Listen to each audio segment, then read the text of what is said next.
Hello, I'm Andrew Susskind, and I'm a psychotherapist and author based in West Los Angeles since 1992, specializing in trauma and addictions. Welcome to our podcast, which I call It's Not About the Sex, also the title of my recent book. Here we focus on all topics related to compulsive sexual behavior, often referred to as sex addiction. In particular, we explore ways to build long-term, sustainable recovery while establishing more meaningful connection and greater intimacy. Our intention is to offer fresh viewpoints, brand new perspectives, and practical user-friendly tools toward living a more deeply connected life. Let's get started. Hey Sue, how you doing today? Hey Andrew, I'm doing great. How are you doing? I'm doing okay. You know, this is such an unusual time we're in. We're taping this during the pandemic, and we're taping this during a time of stay-at-home orders from our governor. And I really found this whole experience as a time of ups and downs, but also of soul searching. I don't know about you. I mean, have you had that experience at all? Have you, with the slowing down and the experience of being contained to one place a little bit more than usual? Yeah, well, I mean, I work mostly from home anyway, but as you know, but I did hit a point where I felt, I don't know if claustrophobic is the right word, but just trapped almost. And like, I didn't have the freedom to be able to just go where I wanted to go. And even though I didn't really need to or want to, but it was just that sense of I couldn't, and and that was a lot. And then I just really learned how to kind of schedule out my day and make it more of a routine and get up and move around and kind of do some laps around my house and just force myself to be okay in the moment and not. I did feel waves of panic at some times and at some points just kind of sneaking up on me and just learning how to deal with it. So yeah, I did have a little bit of an awakening, I guess, to dealing with this overall quarantine that we're in. Right. I mean, if anything, it feels to me like a time to really get to know ourselves in a different way than we've ever had to, really. Yep. And there's so much uncertainty and so much unpredictability and, so many questions, right? There's way more questions than there are answers at this point. And I think that's the segue to our topic today, because we're going to be talking about chapter 11 from my book. And the chapter's title is Meaning, Purpose, and Legacy. And within meaning, purpose, and legacy, we're going to be talking about spirituality.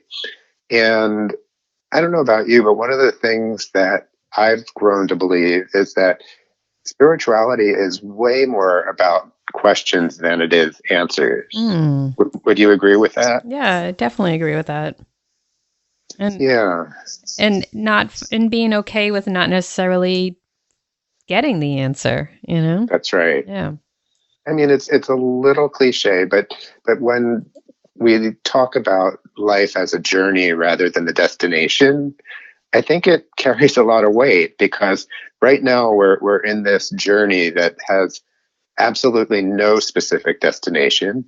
But within the journey, hopefully we're able to get to know ourselves and pay attention to what's going on inside of us in a way that might reveal something about our resilience or about what really counts in our life. I mean, for instance, I've actually been connecting with a lot of people in my life who I don't always connect with. Like I'm so glad that I'm on the phone with you, because as you know, I adore our connection.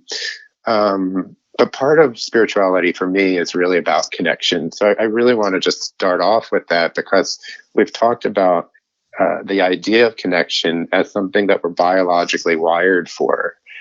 And to me, that's really what, deeper recovery and deeper meaning are all about. So, so I'm wondering if we can kind of shift into some of our discussion around what spirituality really is all about, because I think there's so many different ways of looking at this topic. Yeah, that's for sure.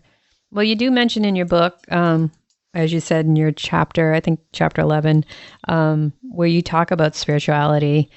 Mm-hmm. So what really is the difference, do you think, between spirituality and religion?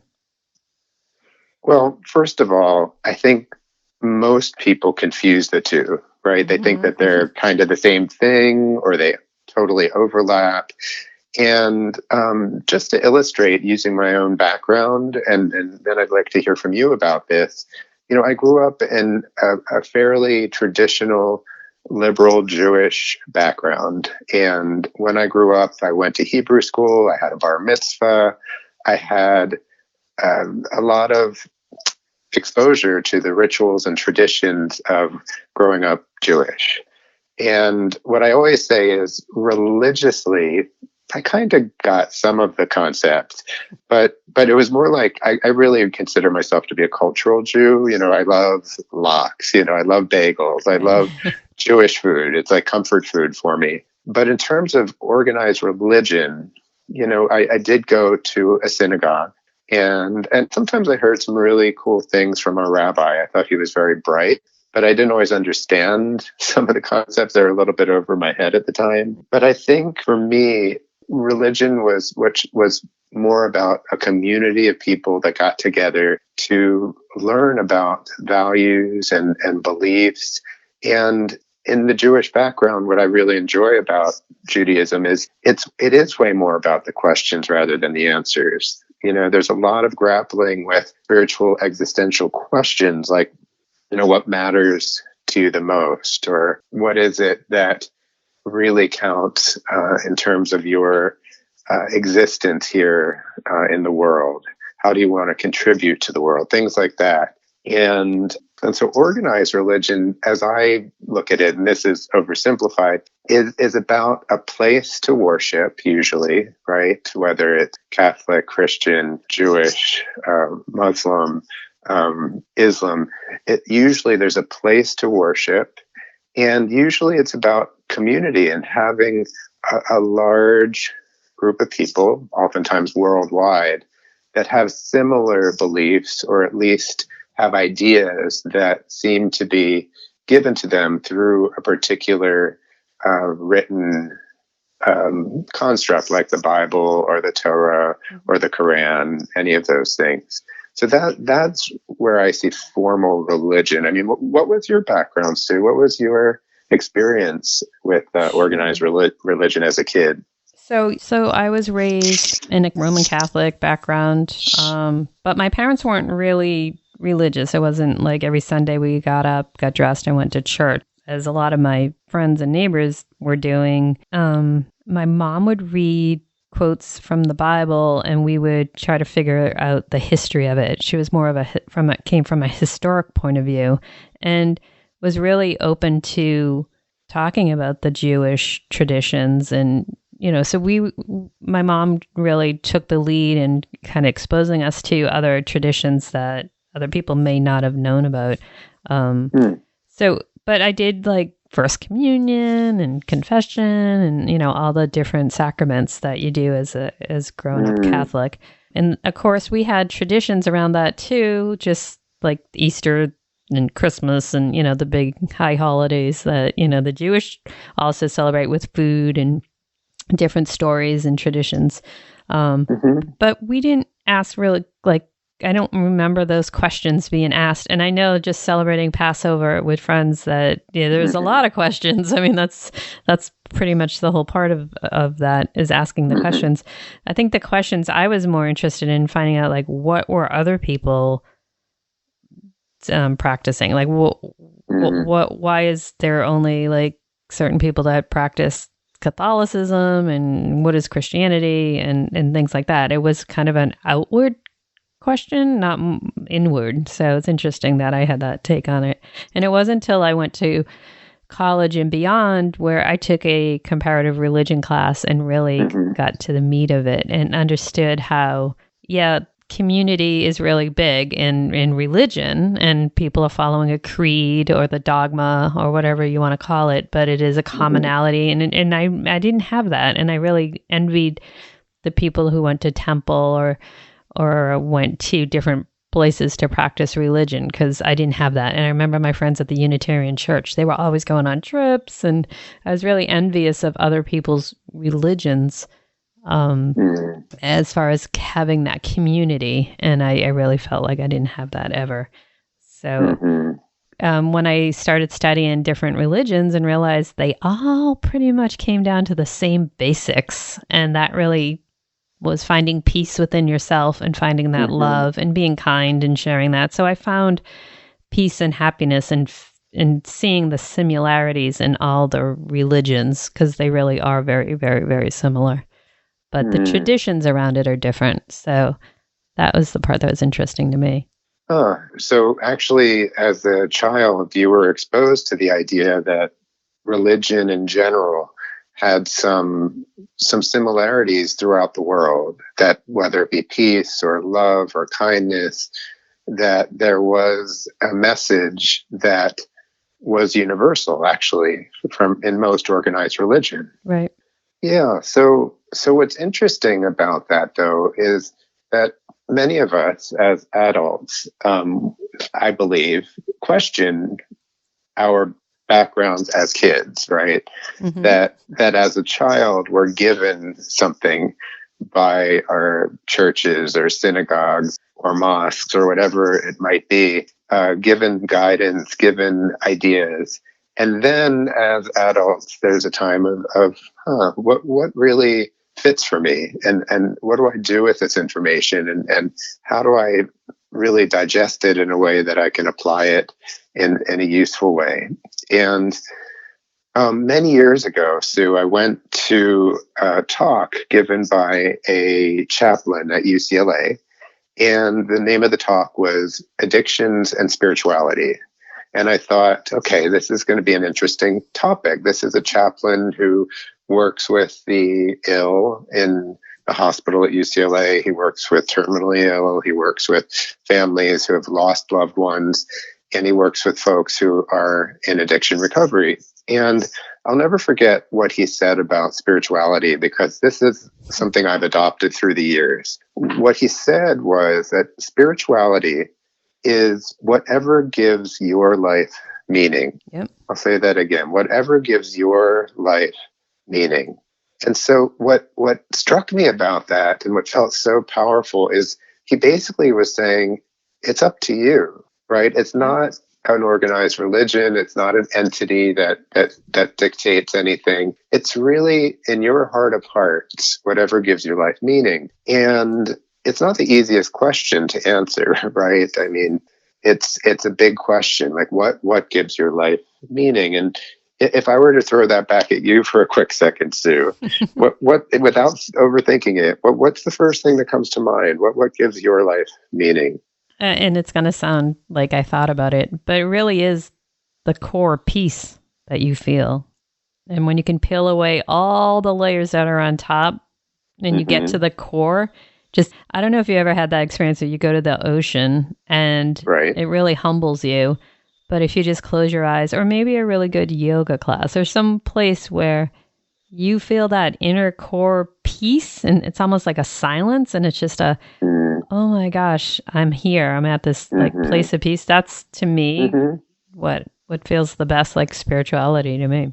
What's so interesting about you talking about the ocean is that you and I have been to the ocean together. Yep. We've been to the beach several times, and we've been with your kids, without your kids, with various configurations of people. And I just kind of had this hit in my heart, like, when I feel so peaceful and so quiet inside that I can really listen deeply to whatever that is. And the word that always comes to me, and I'm going to talk about this a little bit later, and I've already mentioned it, is connection to a deeper part of me, connection to something beyond me, and we can talk about what that means, and connection to loved ones. right? And people that I rely on and who rely on me. So the word connection, just is kind of flowing through our discussion today. And I think there's a reason for that, because personally, that is what gives my life meaning. And I think Absolutely. in the 12-step tradition, 12-step programs by nature are spiritual programs. And as spiritual programs, they're really intended for folks in recovery to, of course, work the steps. But part of the steps is creating a connection to a power greater than oneself, right? So important. And Yep. and again, I'm really asking on a personal basis, Sue, if you can share about this. When you think about a power greater than yourself, or a universal energy or a universal power, what comes to mind for you personally? Personally, it's really just an energy, and it is a network, and it is connections that I just kind of envision this blanket of energy that surrounds all of us, and Mm-hmm, mm-hmm, it does. Sometimes there are disconnects, and I feel like that higher energy, so to speak, uh-huh, is just it's a blanket that goes around all of us as mm-hmm, entities, and that's humans and plants, and I feel like we're all connected by all of it. mm-hmm, And during this time right now, like we mentioned earlier, that I feel like the earth was disconnected, and we really weren't mm-hmm, we really weren't feeding off each other or in ways mm-hmm. that were healthy, and this is really helping us kind of pull that net a little tighter. So Wow. I really kind of, if I picture it, it's just kind of like a global internet kind of, but more of a biorhythm type synapse type feeling, I guess. It's hard to explain. Yeah. And under the circumstances, because we're having this conversation in the midst of the coronavirus, not to sound too grand, but the planet is really a spiritual entity, right? It's Whether we alive. talk, Yeah. it's alive, right? And whether we talk about nature or pets or the vibration that the earth creates, that we're actually moving Hmm. all the time, um, that somehow in this moment the planet is getting a little reprieve. Right. And there's Absolutely. Yep. something very spiritual about that. As awful as all of the illnesses and death are, and I'm not trying to make light of any of that, but there's something about the reset Hmm. of all of this, of nature, etc.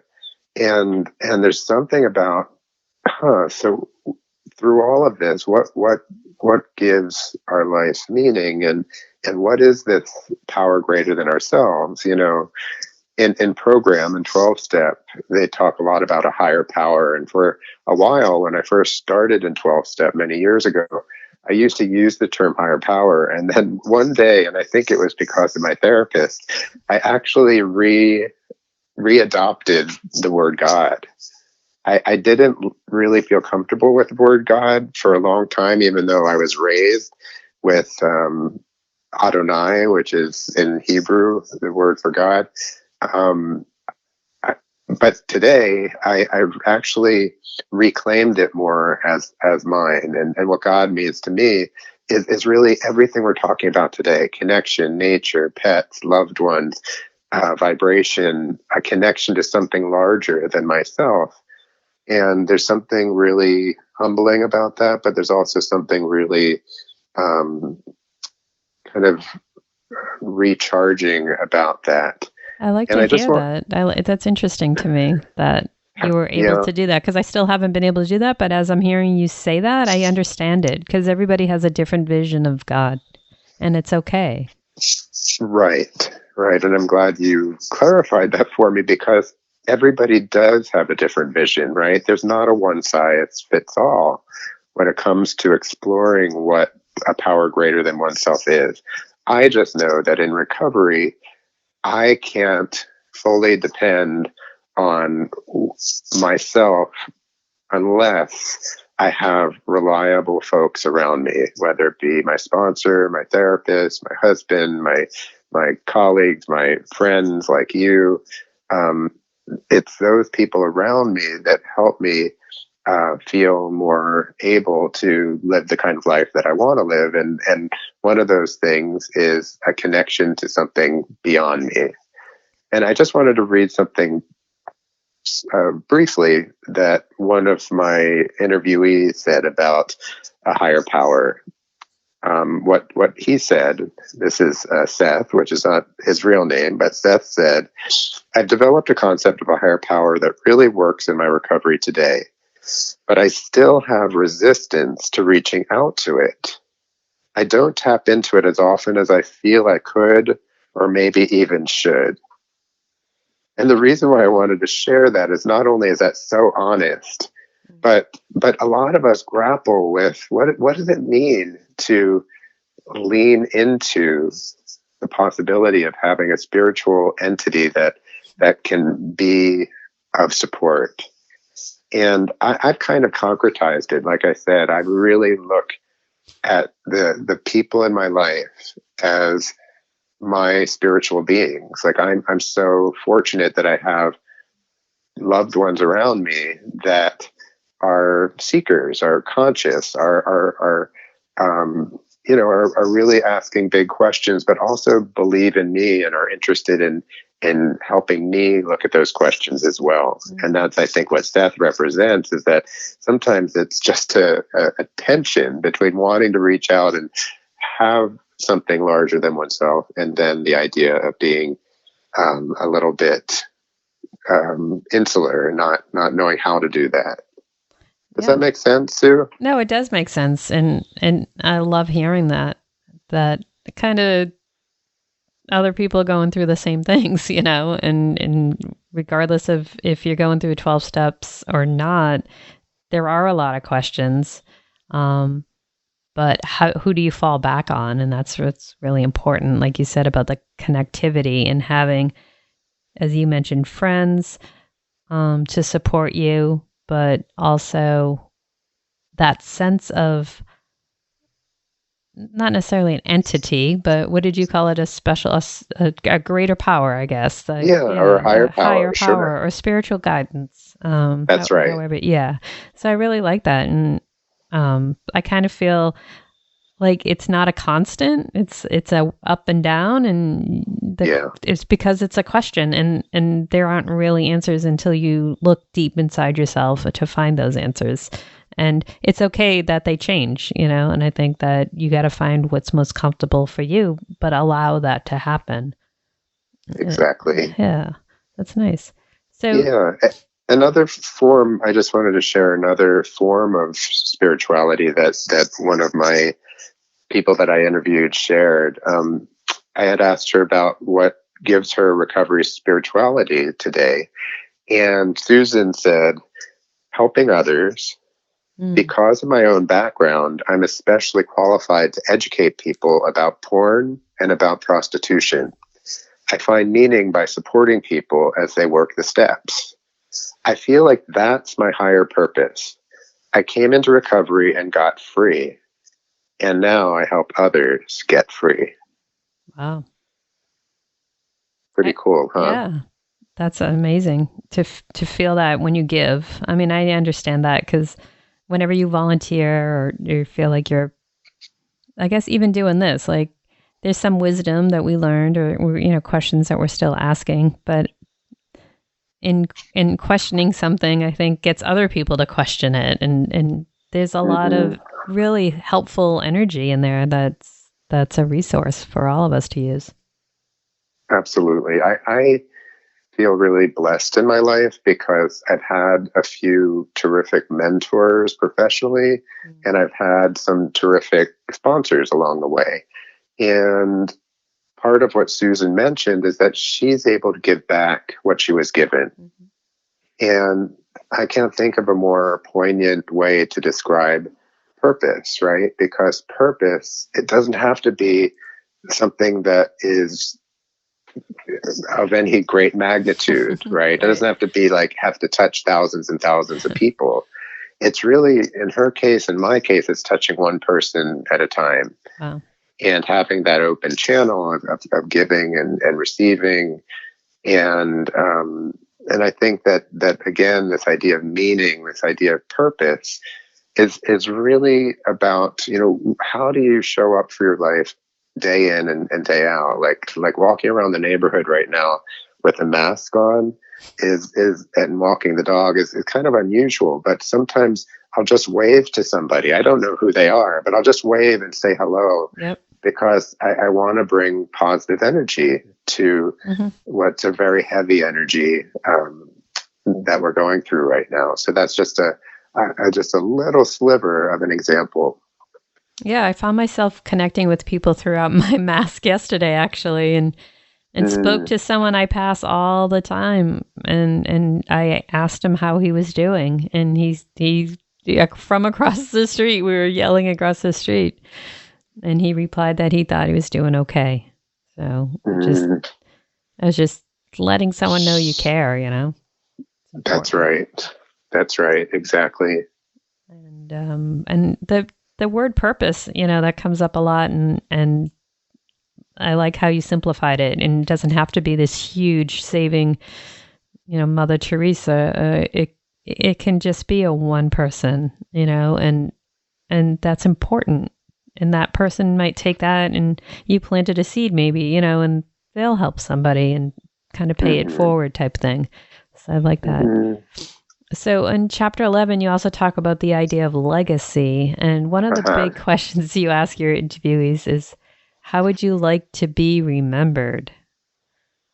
Yeah. The reason I asked this question in the book is because it was something that was asked of me years ago when I was working with a coach for the first time. And coaching is often about developing a vision and creating purpose and meaning and action steps and accountability, etc. But one of the biggest questions, and coaching in its kind of purest sense, I think coaching is a very spiritual process. And one of the questions that was given to me, and it was actually a homework assignment, was how would you like to be remembered, right? If you were to put the hands of time forward and you were at your memorial, for instance, what would you like people to say? How would you like people to memorialize you? And obviously, it's a very kind of bittersweet exercise. But one of the things that I wanted to share with all of you today is something that Alex said in his answer. Alex, in my book, said, I want to be remembered as someone kind and gentle, and someone who didn't take himself too seriously. I want to say that I was someone who lived in my heart and not in my head.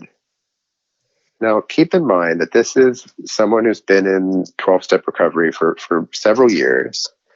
And what he's whittled it down to this answer, he's kind of distilled this idea down to, I want people to remember that I'm kind and gentle and that I don't take myself too seriously, that I lived from my heart and not from my head. And I thought that was a beautiful way of putting it, because he comes from a background of living in his head, being very intellectual. And so one of his trajectories in recovery was, how can he come from a heart space more times than not? And he felt very distracted for a long time with his compulsive tendencies. And again, he just wanted to be more in the here and now, and he wanted to connect with people in a way that the kind and gentle part of him would be seen and that he would be remembered for. And I thought that was such a beautiful way of putting it, But, it's nice. I mean, I'm going to have to think about that and how I would answer it. Definitely is a homework assignment, but I think putting out there like he did, the actual things he was probably working on, or spending time to accomplish. And it's always good to put those things down and have a goal, I would say. Because it is a job, this life. It's not easy, and That's right. to have to work at different things, I mean, it makes it interesting, but if you're conscious of the things that you want people to remember you by, that's going to put you on the right track to get there. Yeah, I mean, I've had about 20 years to work on this question, so I've been mulling it over for a while, but what I share towards the end of the chapter is that as I ask myself this question, it feels too big for words, but I hope that my legacy is similar to my mission statement. And I'm not going to go into that right now, but there's a slight difference. This is what I came up with. My calling, I believe that my calling has been to help others be their best selves and experience love and deeper connections. But to put it another way, I believe my legacy is to give back what I've been given. Much love has been freely shared with me. So how would I like to be remembered? As a human who tried? Because isn't that what we're all here for? We're do every single day, and I believe this about you and me, Sue, and I believe this in general. I believe that we're doing our very best.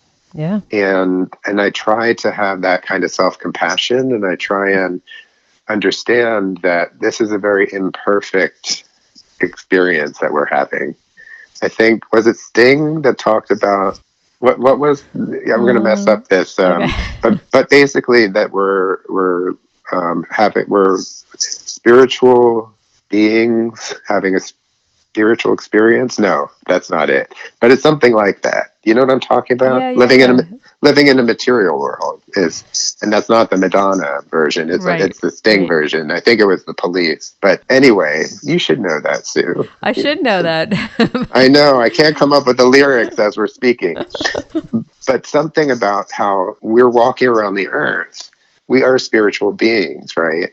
And we're really trying our very best to have an experience of something that's meaningful, something that has purpose. And I do believe we're doing our very best day in and day out. Well, that's all we can do. And I try to actually take that we're doing our best and transfer it onto other people who I'm not judging, but that I see doing things and wonder if they are doing their best, and if I kind of give them the benefit of the doubt at saying that they are doing the best that they know in that moment, because I kind of think that's what we do, is in that moment do the best we can.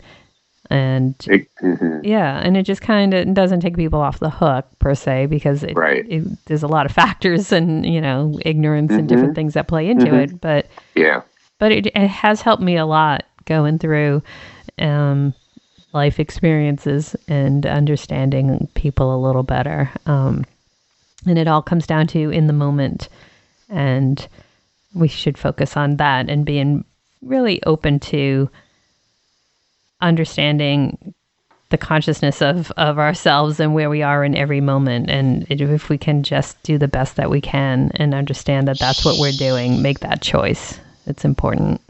Right. Well, I think that's a fantastic place for us to end this discussion. What do you think, Sue? I think this is good. And I'm going to go do some homework. Yeah, I think I have some homework every single day from this point forward. And I'm definitely going to look up that Police song, Spirits in the Material World. Please, you can bring it back. You'll bring it back to our next podcast, please. Okay, I definitely will. Thank you. Awesome. Thank you, Sue. All right. Bye-bye. Take care. Bye-bye.